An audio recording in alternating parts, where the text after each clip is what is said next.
Sveiki. Dabar peržvelgsiu vieno konkretaus žmogaus numerologinę matricą. Jeigu jums tai būtų įdomi tema ir jums kažkas netgi atlieptų, nes savo gimimo dienose ar mėnesiuose galite atrasti panašių skaitmenų, tai reiškia tų energijų plius ar minusai jūs jau vienareikšmiškai turite, o visą matricą sudėliojus tų skaitmenų archetipų yra skalė kur kas didesnė. Ir jeigu jums tai būtų įdomu, aišku, jūs galėtumėte kreiptis asmeniškai dėl savo asmeninės matricos. O dabar mes pereisim prie šios dienos herojaus archetipų apžvalgos.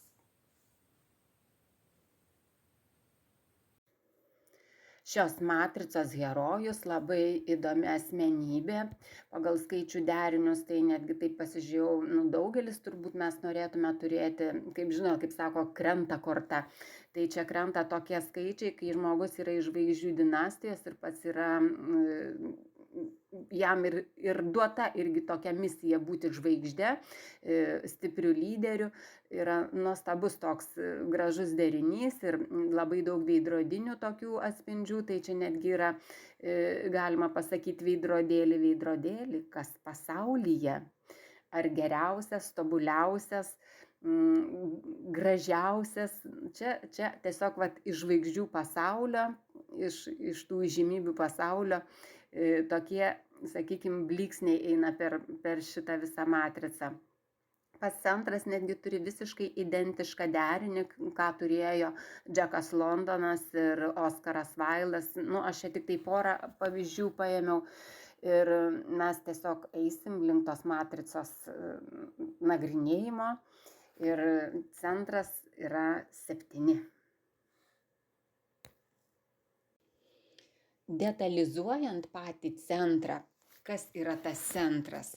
Centras tai yra to žmogaus esmė, komforto zona, tai yra resursų generavimo energijos, tarkim, jeigu žmogui ar nebesiseka, ar jis neturi jėgų, yra bloga nuotaika. Į šitas energijas, į šitas reikšmės remiantis, jisai gali sugeneruoti, atsigauti, atgaivinti, pasipildyti, užauginti savo vidinį turinį, su kuriuo jis eis toliau gyvenimo užduočių vykdyti. Taigi, apibrėžus visą šitą energetinį centrą, kaip ir aišku, kas tai yra. Tai šiuo atveju šičia yra centras, centrų centras 7. 7 yra pagrindinė energija, kuri reiškia, kad žmogus yra lyderis, jis yra savo viduje lyderis. Tai yra energija, kuri kaupia šalia savęs daugiau žmonių komandą, tai yra komandinis lyderis, labai susijęs su fizinė jėga gali būti, su keliais, transportu, judėjimu. Tai yra visa tai, kas juda ir yra į perspektyvą. Nes tarkim, lyderystės ženklas kitas gali būti ir 1, ir 11, bet ten struktūra kitokia. Pavyzdžiui, vienetukas gali labai daug vienas pats daug ką daryti, o 7 eina su komanda. Ir jeigu žiūrėti jo pliusus, tai šitie išvardinti dalykai, kad jam reikia judėti, reikia eiti į priekį, statyti tikslus ir jie turi tiesiog, galim tokią paralelę pravesti, kad pavyzdžiui sportininkas, jisai pasiekęs tam tikrą kažkokį savo pasiekimą, jis visada norės šiek tiek dar aukščiau sekančiose varžybose pasirodyti, kitą sezoną dar geriau, po 5 metų jis norėtų būti dar aukščiau. Tai šičia yra ta lyderystė, kai jinai nori save auginti. Papildomos energijos rodo, kad tai yra susiję, ta lyderystė augs tada, kai žmogus semsis jėgų, žinių, naujovių. Tai yra labiau tokios sisteminės žinios, sisteminiai dalykai, kurie jį praturtins tame 7.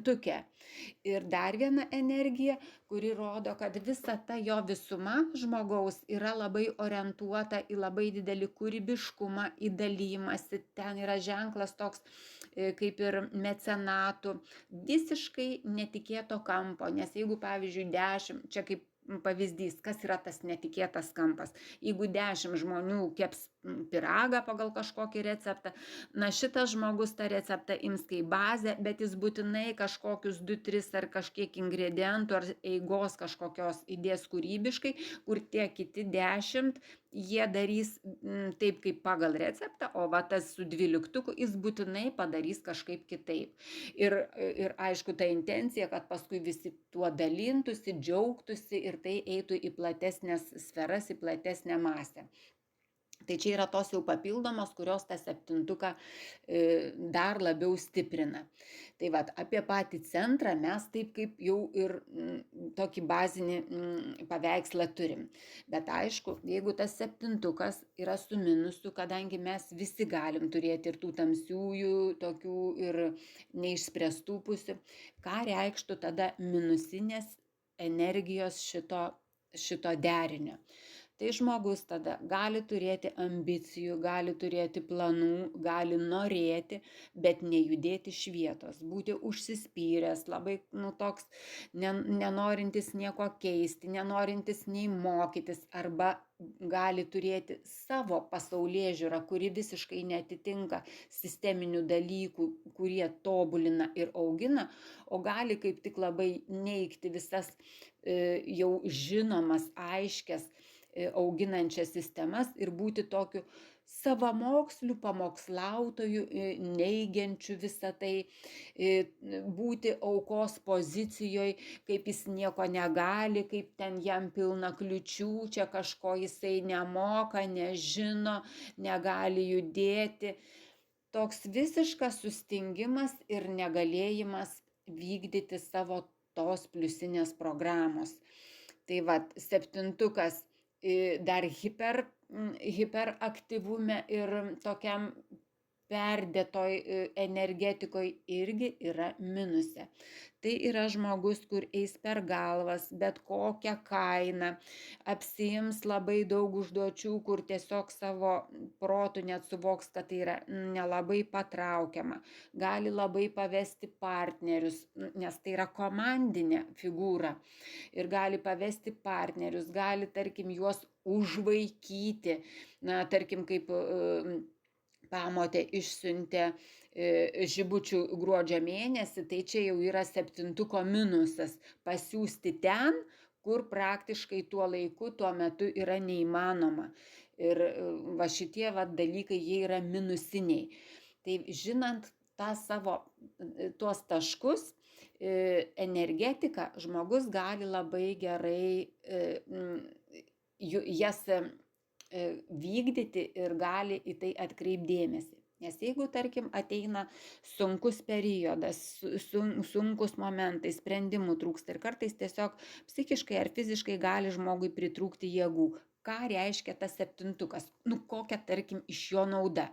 Jeigu mes žinom, kad tai yra figūra 7, o mums yra blogai, silpna, nesiseka, mes tada apžvelgiam ir studijuojam jo pozityvias, sakykime, visas charakteristikas ir pagal savo aplinkybės ir galimybės stengiamės ten padaryti tuo momentu maksimaliai. Nes, tarkim, čia yra labai didelių apimčių ir didelių judėjimų figūra, nuo lėktuvų iki traukinių ir ten sportinių didžiausių pasiekimų. Bet jeigu mes esam neresursai, ar ten mes esam apriboti, pavyzdžiui, ar ligoti ir negalim net niekur nei išeiti, nei išskristi, tokiu atveju mes tada judam savo toj teritorijoje, savo aplinkybėse, mes judame. Kaip mes judame? Pradedama daryti po nedidelę mankštelę. Judinam kojas. Net jeigu, pavyzdžiui, namų režimas, mes tai darom namie. Mes judam. Einam kažkas paskaityti įdomaus, kažkokį naują straipsnį, kažkokių naujų žinių sužinoti, net gulėdami tam savo patalę. Dabar aplinkybės mums labai daug ką duoda, tiesiog telefoną įsijungiam ir naują paskaitą klausom. Ir taip žiūrim, ką čia mes naujo sužinojom, kur mes galim panaudoti. Ir tai mums automatiškai gali pradėti generuotis tas 12 su ta nauda, ką mes galim iš to paskui padaryti. tai tas resursas auginamas. Tai jeigu mūsų jau yra, sakykime, didesnė galimybė skalių judėti, mes jau tada einam prasivaikščioti į parką, mes pravažiuojam su dviračiu, mes tada vėl nueinam iki bibliotekos, galbūt į kokį seminarą tų naujų žinių. Tai visi šitie skaičiai turi tam tikrą gradaciją mūsų gyvenimo aplinkybių sferoj. Ir jeigu tas septintukas rodo tą didelę lyderystę ir, sakykime, didelius užmojus, tai nereikia jo numenkinti tada, kai mes turim nedidelę teritoriją ir nedidelį diapazoną veikimui. Su tuo septintuku mes savo teritorijoje ir savo galimybėse veikiam pozityviai tam, kad tą savo vidinį centrą užsiauginti ir taip mes iš tos, sakykime, lovos režimo mankštos mes užaugsim iki to, kad parke jau pravaikščiosim, paskui nueisim į trenažinę salę, jau su svoriais padirbėsim, paskui jau mus pakvies į kažkokį rajoninį varžybų turą, po to žiūrėk jau į respublikinį, bingo, olimpinis komitetas paėmė ir važiuojam olimpiadą. Aš tiesiog pavyzdžiais gyvenimiškais nusakau, kaip tai atrodo, kad žmogus suprastų, apie ką yra kalba. Ir kas apskritai savo kažkokioj pozicijoje septintuką turi, jums taip pat galioja. Tik tai gali būti ne centre, tai gali būti talentuose, gali būti socialiniai pozicijoje, kur, pavyzdžiui, jau jūs žinot, ar jūs 7 mėnesį gimėt, ar 7 dieną, jūs tą energiją turit. Ir tai, ką jūs girdit apie energijų pozicijas, net jeigu ir neišmanot, supraskit, kad jūsų viduje tai yra. Net nesvarbu, kurioj pozicijoje. Tai va tą naudą net bet kuris klausytojas gali gauti. Bet aš šį kartą apie savo herojų kalbu, kad tai yra jo centras. Tai apie centrą ir iš centro beje eina visi spinduliai į visas kitas gyvenimo sferas, suprantat, taip kaip mes esam toj savo saulėje, čia ir yra net ir čakra manipūra, tas saulės rezginys ir iš to centro viskas eina mums į galvą, į kojas, į visas kitas čakras. Tai va tas centras yra didžioji bazė, iš kurio atsispyrę mes einam tvarkyti visus savo karminius ir trikdžius, ir savo dovanas pajungti. Tai vat paskui tie spinduliai driekiasi tik iš mūsų centro. Tai vat apie centrą ganėtinai plačiai papasakojau su pavyzdžiais, kad tiesiog būtų aišku ir naudinga jums, kas tai yra.